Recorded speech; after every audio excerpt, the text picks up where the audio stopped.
Good morning, everyone, and welcome to the Hillbilly Chicken Ranch, and welcome to my kitchen. I'm Susan, I'm your hostess, and today we're going to do a Puerto Rican style Spanish pork roast, and I'm using part of a pork tenderloin that we had in the freezer. You will need sofrito ricotta that you can buy in the stores or the Spanish stores. You can go in there and find it sometimes. I made a homemade recipe. I've got them, I think I have a video on that. You will need adobo, sazon, and this is about a half a package of that, and some Spanish olives. Now, you don't have to use the Spanish olives. You can leave them out. I'm probably just going to throw mine on top because my roast is still partially frozen. So let's get this started.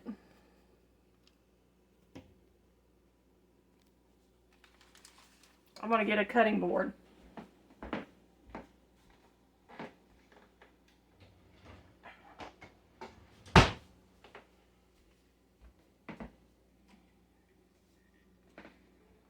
I'm getting a cutting board because this is going to get a little messy.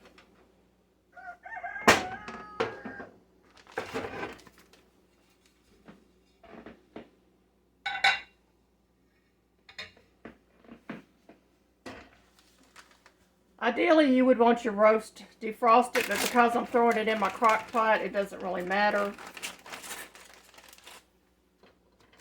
And if you have any a light layer of fat on it, you want the fat side up.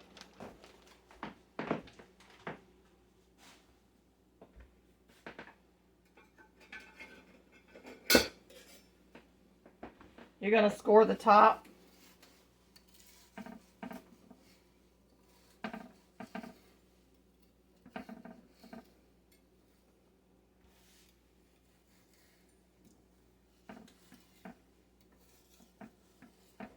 And this just helps to get the flavor down inside the meat because you're going to be rubbing this meat down with a lot of stuff.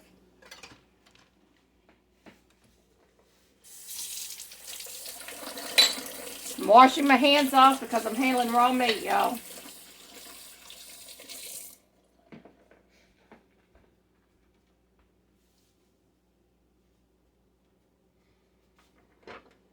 Okay, I've got adobo, and I'm just going to put a very thick layer of this on top, and we are going to rub this meat once I get everything on it and put it in the crock pot. So you want a good layer of adobo on there. I'm using half a package of the sazon. You could use turmeric in place of this if you don't have the sazon. And this basically enhances the flavor and gives the meat a little color. Okay, I got that on there.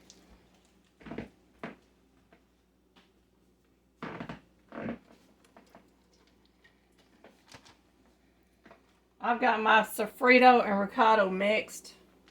One of them is red and the other one is a green color if you buy it in the store, and Goya puts it out.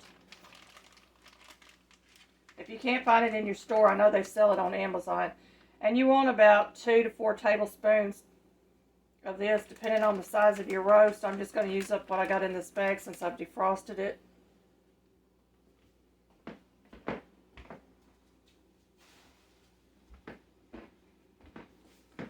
At this point, you're going to rub your meat with all this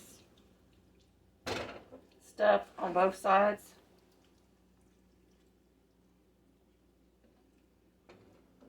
And at this point, you would, if you wanted to stuff your olives, you would poke holes in your meat all the way around it and stick your olives inside. So I'm going to get this in there. I'm going to throw all this extra sauce on there because I don't want to waste it.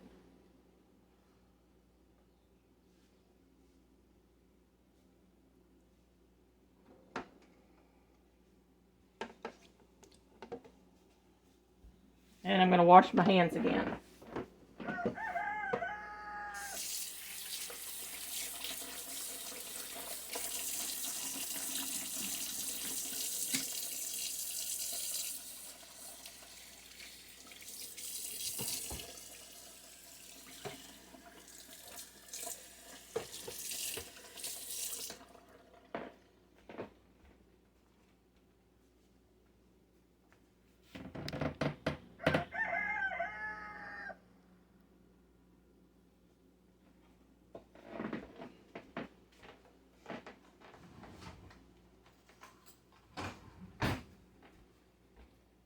we happen to like olives.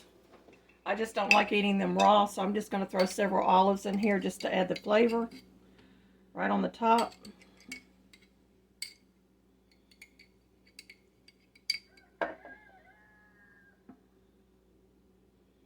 You could add toothpicks to this if you wanted to. As a matter of fact, I might do that because they're sliding off.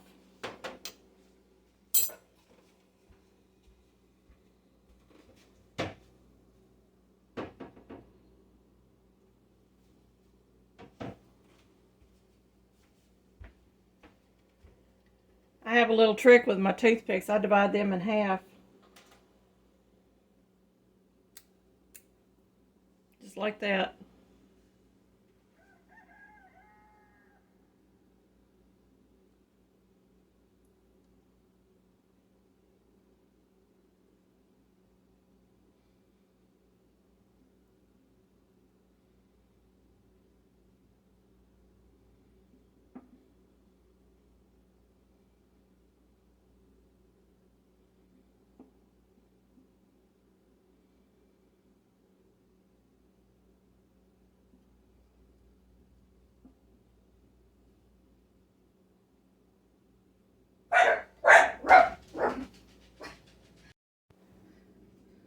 Alright, I've got my olives on top with the toothpicks. I'm going to take a little bit of this olive juice and just sprinkle over the top.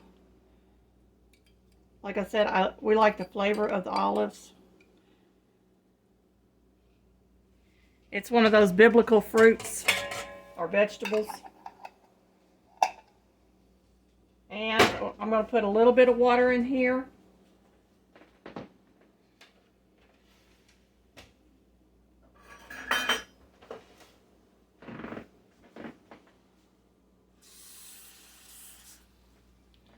I'm not going to pour it over the roast. I'm going to pour it on the side. And it's about a half a cup of water. And I'm going to let this cook on low. Since it's frozen, you can cook it low. You want to cook this for a long time. If you do it in your oven, it's 350 degrees for at least 3 hours for a big roast. This is probably about 1.5 pounds, maybe 2 pounds of meat in here. I'm going to let this cook probably 4 to 6 hours until it's done, and then I'll come back.